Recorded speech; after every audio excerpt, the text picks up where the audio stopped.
So let's talk with the history of process intensification. So please note it down in your notebook. Here it is.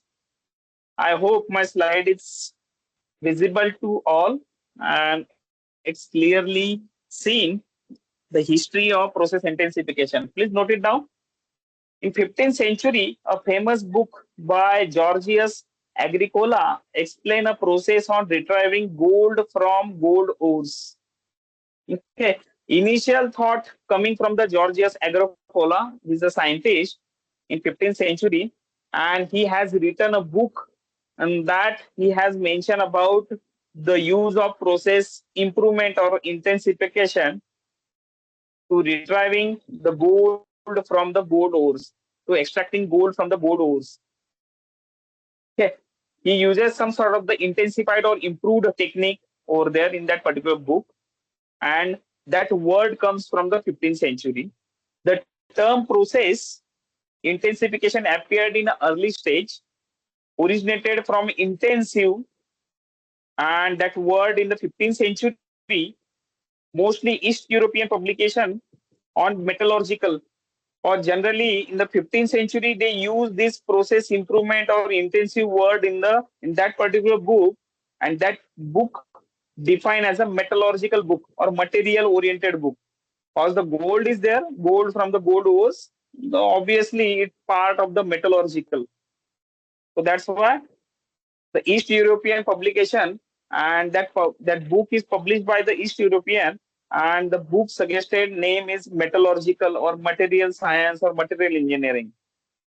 Now in that particular book they use the word as a process improvement, and later on it changed as process intensification. So generally if you say that the process intensification, it is nothing but the process improvement. Okay, as you already studied the process integration, that is very clearly heat as well as the mass integration. Now we are talking about the intensification, and you're getting it the knowledge about the intensification in this particular two sessions, this one as well as in the next session. Okay, so came to chemical engineering literature generally in the 1970s. In 1983, so generally the 15th as well as the 16th centuries, they use this technique. 15th to 19th centuries, they use this technique in the metallurgical way. But generally, after 19th century, in 1983, generally, they use this technique in a chemical engineering. How they use it in the chemical engineering point of view? Generally, one of the scientists, that is Pauline Gramshaw from ICI New Science Group, describes studies on application of centrifugal fields, and he introduced one of the technology. That technology is called as a high G technology in distillation processes. Generally, he used the centrifugal field or centrifugal forces over there in a particular operation, unit operation. That is the major operation, that is distillation operation. And in that distillation operation, not only he saved the cost, but he also saved the time as well as the energy. Okay, so Pauline Gramshaw is one of the scientists who introduced this process intensification in chemical engineering in 1983. So he said that the PI, process intensification, definition of PI is nothing but devising exceedingly compact plant which reduces both the main plant item and the installation cost. Okay, so please note it down all this history in your notebook.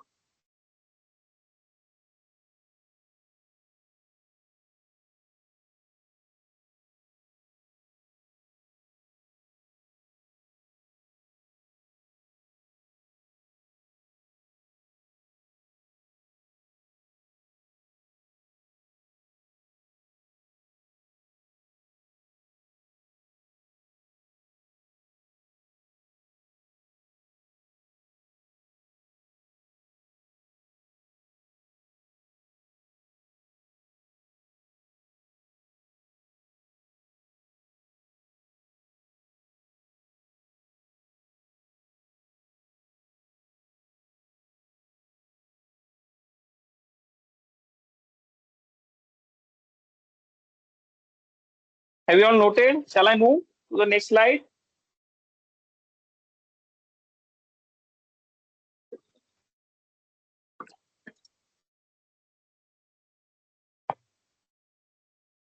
Don't take the screenshot and all, because in your mobile, last 3 months that I have seen, the many kind of the screenshots are there.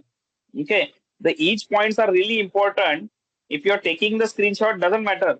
Okay, but if you create some sort of folders in that unit number 1, unit number 2, 3, something, okay, and in that way you need to add your screenshot and all. Okay, so many times it may create a confusing.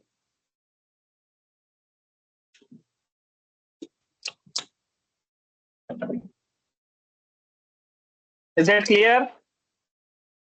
Shall I move?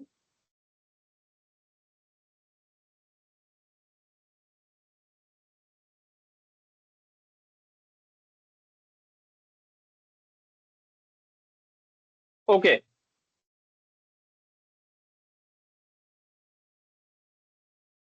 So what are the major or commercial applications in industry in 1990s? As we have seen, the first use of process intensification in chemical engineering in 1980, but here it is after 1990s.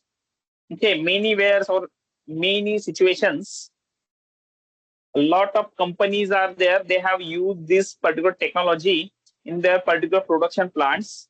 So here it is, the methyl acetate production of Eastman Chemicals in Sirola, 1995. The production over here, the hydrogen peroxide distillation system of Sulzer, mainly in 1997, and hydrochlorous acid process of Dow Chemicals, Trent and Tirvigidio, 2001. There are many more commercial applications are there. Then next is nothing but the theory of process intensification. As we have seen the commercial application, now let's talk about the theory of process intensification. The intensification is a strategy for making dramatic reductions in the size of chemical plant so as to reach a given production objective. So please note it down. So we will see few more definitions as well as the concept behind the intensification, why it called as the intensification, and what are the particular areas for this intensification. Okay, which reflects all the ways: safer, risk, environmental, cost, time, energy, many more things are there. So this reduction can come from the shrinking the size of individual pieces of equipment and also from cutting the number of unit operations or apparatuses involved.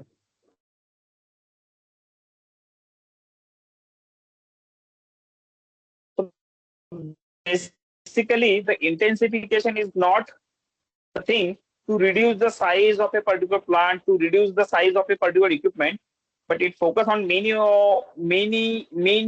areas, not for that particular area that you are looking at over here.